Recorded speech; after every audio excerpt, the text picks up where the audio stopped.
যাদের জন্য নবী প্রেরণ করি নাই, নবীরা গিয়া তাদেরকে বলেছেন এক আল্লাহর গোলামি করো, আর মানুষের দাসত্ব তাগুতের গোলামি বর্জন করো, আল্লাহর গোলামি করো। এই কথা বলার সঙ্গে সঙ্গে তাগুত খেপে গেছে। কে খেপে গেছে? কে খেপেছে? তাগুত সহ্য করতে পারে নাই। তাগুত বলা হয় সেই শক্তিকে যে শক্তি নিজে শুধু আল্লাহর আইন অমান্য করে বসে থাকে না, অন্যদেরকেও আল্লাহর আইন অমান্য করতে বাধ্য করে। ওরাই খেপে গেল। ওরা খেপে মার আরম্ভ করে দিল। হযরতে মুসা আলাইহিস সালাম মার খেয়েছেন। হযরতে মুসা আলাইহিস সালাম, হযরতে ঈসা আলাইহিস সালাম, ইব্রাহিম আলাইহিস সালাম, নূহ আলাইহিস সালাম, এমন কোন পয়গম্বর আছেন যিনি মার খান নাই? কোরআনে কারীম বলা হচ্ছে ইয়া হাসরাতান আলাল ইবাদ মা ইয়াতিহিম মির রাসূলিন ইল্লা কানু বিহি ইস্তাহজিউন।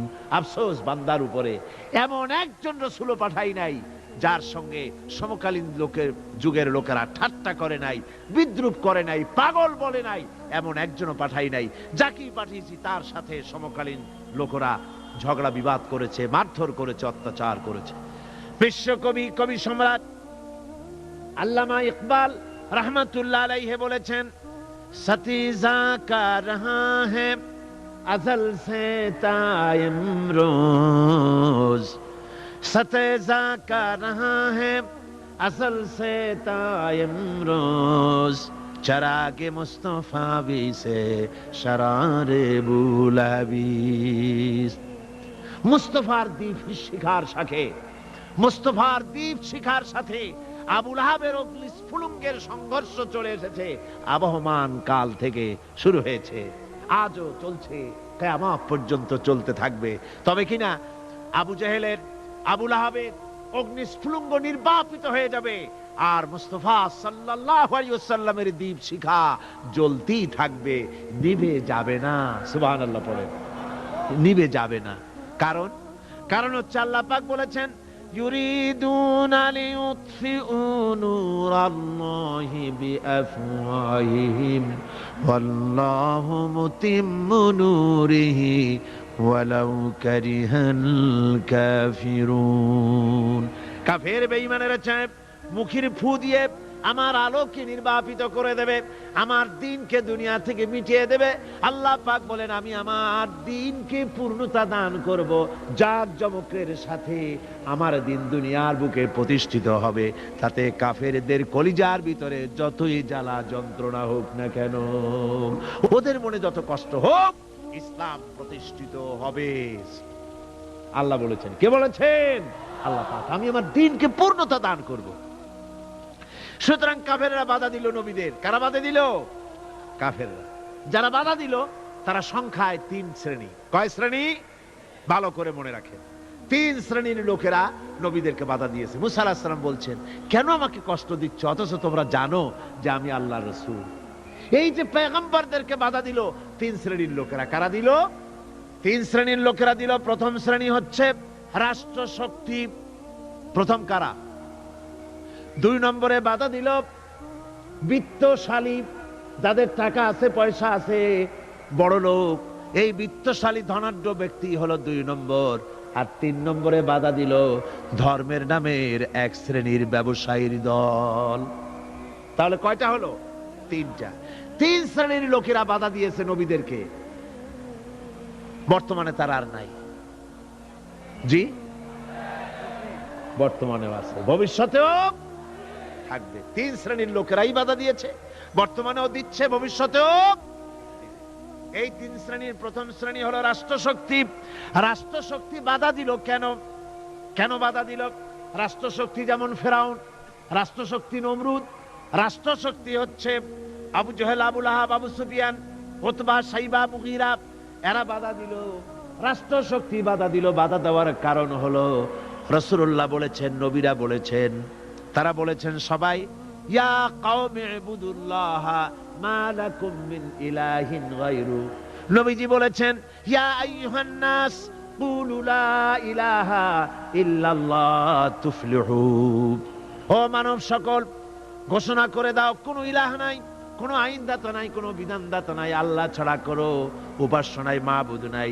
এই কথাগুলি যখন নবীরা বলেছেন, তখন সমকালীন রাষ্ট্রশক্তি বুঝতে পেরেছে আমাদের মাতবাড়ি তো আর চলবে না, মাতবাড়ি শেষ। যদি লা ইলাহা ইল্লাল্লাহ হয় তাহলে তো আমরা থাকি না। কারা থাকে না? রাষ্ট্রশক্তি। কারা থাকে না? কোন? আমি আপনাদের কাছে যে মাঝে মধ্যে কথা জিজ্ঞেস করি, আপনারা কি তাতে বেজার হন নাকি? জিজ্ঞেস করি এই জন্যে যাতে আপনাদের কথাগুলি মনে থাকে। রাষ্ট্রশক্তি বাধা দিল এই কারণেই যে আমরা তো তাহলে আর থাকি না। লা ইলাহা, কোনো ইলাহ নাই, কোনো আইনদাতা নাই, কোনো বিধানদাতা নাই, কোনো শাসনকর্তা নাই, কেউ নাই আল্লাহ ছাড়া। একমাত্র আইন চলবে আল্লাহর। তাহলে আমরা লাগি কোন কাজে? আমাদের তো নেতৃত্ব থাকবে না, আমাদের মাতবাড়ি থাকবে না, আমাদের আইন চলবে না, আমরা তো বেকার হয়ে যাব। সুতরাং এইটাকে বন্ধ করতে হবে, এটাকে বন্ধ করতে হবে, এটা বন্ধ করতে হবে। এই আইন যদি চালু হয় তাহলে তো মৌজ করা যাবে না, ফুর্তি করা যাবে না, ইট, ড্রিঙ্ক এন্ড বি মেরি, এগুলি তো আর চলবে না। ডু ফুর্তি, নো চিন্তা, এসব তো আর চলবে না।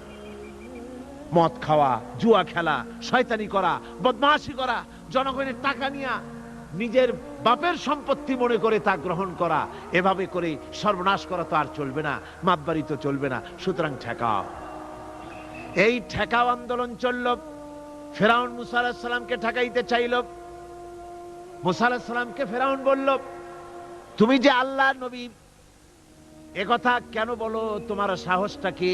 আমার বাড়ির দুধ কলা খেয়ে তুমি বড় হয়েছো, আমি তোমাকে বড় করলাম, আর আজকে তুমি নতুন করে ইলা একজন নিয়ে এসছো। তুমি যদি আমি ছাড়া কাউকে ইলা বলে মানো, লাআজআলান্নাকা মিনাল মাসজুনিন, অবশ্যই তোমাকে কারারুদ্ধ করে রাখবো, জেলখানায় ঢুকাই দেব। হযরতে মুসা আলাইহিস সালাম বলেন, ফেরাউন রে, তুমি কারে ভয় দেখাও? তোমার জেলের ভয় দুনিয়ার অন্যরা করতে পারে, আমাকে তুমি চিনতে পারো নাই। আমি আল্লাহর পয়গম্বর, তোমার জেলের পরোয়া করি না। মুসা আলাইহিস সালামের সঙ্গে ফেরাউনের সংঘর্ষ শুরু হলো। মুসা আলাইহিস সালাম দরিয়ার কিনারে বসে উম্মতদেরকে তিনি হেদায়েত দিতেছেন। এমন সময় ফেরাউন তার দলবল নিয়ে এসেছে, তিন দিক থেকে ঘেরাও করেছে, পালাবার কোনো রাস্তা নাই। হযরতে মুসা আলাইহিস সালামের উম্মতেরা বলল, ইন্না লামুদরাকুন, আমরা ধরা পড়ে গেছি, আর তো পালাবার উপায় নাই, আর বাঁচার উপায় নাই। তিন দিক থেকে আক্রান্ত হয়েছি, আর সামনে সমুদ্র, যাব কোথায়? সামনে হচ্ছে নদী, পালাবো কোথায়? পালাবার তো জায়গা নাই, তিন দিক থেকে আটকা পড়েছি, এবার বুঝে মরে যাব। মুসা আলাইহিস সালাম বললেন, মোটেও ভয় পেও না, আল্লাহ আমাদের সাথে আছেন। রব্বি সায়াহদিন, আল্লাহ অবশ্যই আমাদের পথ দেখাবেন। জোরে কোন সুবহানাল্লাহ।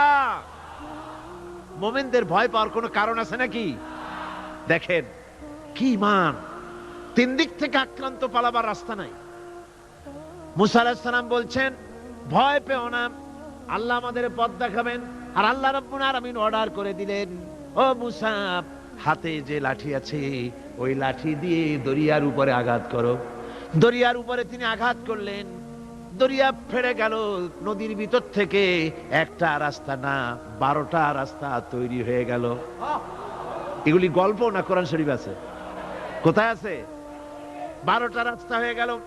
মুসা আলাইহিস সালাম তার দলবল নিয়ে ওই রাস্তা দিয়ে আরামসে চলে যেতেছেন, নদীর ওপারে চলে যাবেন। এদিকে ফেরাউন চলে এসেছে, দরিয়ার কিনারে এসে রাস্তা দেখে আনন্দে মাতোয়ারা হয়ে গেছে। দেখলো যে বাহ, সুন্দর মোটরওয়ে, হাইওয়ে, বিরাট রাস্তা। সুতরাং সেও তার দলবল নিয়ে নেমে গেছে। দরিয়ার মাঝখানে যখন ফেরাউন এসেছে, মুসা আলাইহিস সালাম চলে গেছেন ওপারে, ও তখন মাঝখানে এসেছে। আল্লাহ রাব্বুল আলামিন পানির প্রতি অর্ডার করলেন, রাস্তা বন্ধ করে দে। রাস্তা হয়েছিল কার হুকুমে? আল্লাহ বলে দিলেন রাস্তা বন্ধ করে দে। এ পর্যন্ত বলার কোনো দরকার নাই। আল্লাহ যখন এরাদা করেন, বলেন কুন, আর সাথে সাথে হয়ে যায়। আল্লাহ কুন বললেন, রাস্তা হলো, আবার কুন বললেন, রাস্তা বন্ধ হয়ে গেল। এবার পানির ভিতরে তুফান শুরু হয়ে গেল, বিরাট তরঙ্গমালার ভিতরে ফেরাউনের দলবল চুবনি খেয়ে ডুবে ডুবে মরে যেতেছে। ফেরাউন এবার একা বেঁচে, সব শেষ হয়ে গেছে, কেউ আর বেঁচে নাই। ফেরাউন একবার উপরে ওঠে আর একবার নিচে চলে যায়। চুবনি খেতে খেতে পেট তো রীতিমতো পটকা মাছের মতো মোটা হয়ে গেছে। মুখ দিয়েও পানি পড়ে, নাক দিয়েও পানি পড়ে, বাঁচার কোনো উপায় নাই দেখে ফেরাউন এবার বলতেছে আমানতু আন্নাহু লা ইলাহা ইল্লাল্লাযী আমানাত বিহি বানু ইসরাঈল। আমি ঈমান এনেছি আল্লাহ ছাড়া কোনো ইলাহ নাই, ওই আল্লাহর উপর ঈমান এনেছি যে আল্লাহর উপর ঈমান এনেছে বানু ইসরাঈলেরা। ওয়া আনা মিনাল মুসলিমিন, আর আমি তো মুসলমান। এরপরও ফেরেশতারা আমারে চুবাই কে? আমি তো মুসলমান। আল্লাহ রাব্বুল আলামিন শুনায় দিলেন আল আন ওয়াকাদ আসাইতা ক্বাবলু ওয়া কুনতা মিনাল মুফসিদিন। এখন তুমি বলতেছো আমি মুসলমান, ঈমান এনেছি, অথচ যতদিন সুযোগ পেয়েছিলে বছরের পর বছর ধরে, শতাব্দীর পর শতাব্দী ধরে তুমি আমার বান্দাদের উপরে বিপর্যয় সৃষ্টি করেছো, ফাসাদ বরপা করেছো, মন গড়া আইন ও কানুন দিয়ে দেশকে চালায়েছো, আমার পয়গম্বরকে কষ্ট দিয়েছো। আজ আর তোমাকে শুধু মারবই না, তোমার শরীরকে আমি বাঁচায় রাখবো। তোমার শরীর পানিতে পচবে না, মাছেও খাবে না, স্থলভাগের কোনো প্রাণী তোমার শরীর খাবে না, নষ্ট করবে না। তোমার শরীরকে আমি বাঁচায় রাখবো, যাতে দুনিয়ায় যত মানুষ পৃথিবীতে আছে তোমার মতো নমরুদ আর ফেরাউন যদি কেউ হতে চায়, তাহলে তারা যেন বোঝে যে আল্লাহ ইচ্ছে করলে এইরকম শুটকি বানায়া রাখতে পারবে। আমার বন্ধুগণ, পয়গম্বরদের বাধা দিল ফেরাউন, বাধা দিয়েছিল এই কারণে, নমরুদ বাধা দিল এই কারণে। নমরুদ বলল আমি হচ্ছি তোমাদের ইলাহ, মান আশাদ্দু মিন্না কুওয়া, আমার চাইতে শক্তিশালী আর কে আছে? আমি তো বড় শক্তিশালী। আনা রাব্বুকুমুল আলা, আমি তোমাদের বড় প্রভু। আবার কে বলতেছে লা ইলাহা ইল্লাল্লাহ, এগুলি কোনো ব্যাপার না। এই বলে ইব্রাহিম আলাইহিস সালামকে মারার চেষ্টা করেছিল। আল্লাহ পাক হযরত ইব্রাহিমকে টিকায় রাখলেন, আর নমরুদরে জুতা মারিয়া দুনিয়া থেকে বিদায় করে দিলেন। ঠিক কিনা কোন? ফেরাউনরে মারলেন কি করিয়া? চুবাইয়া। আর নমরুদ গেল জুতা খাইয়া, শেষ হয়ে গেল।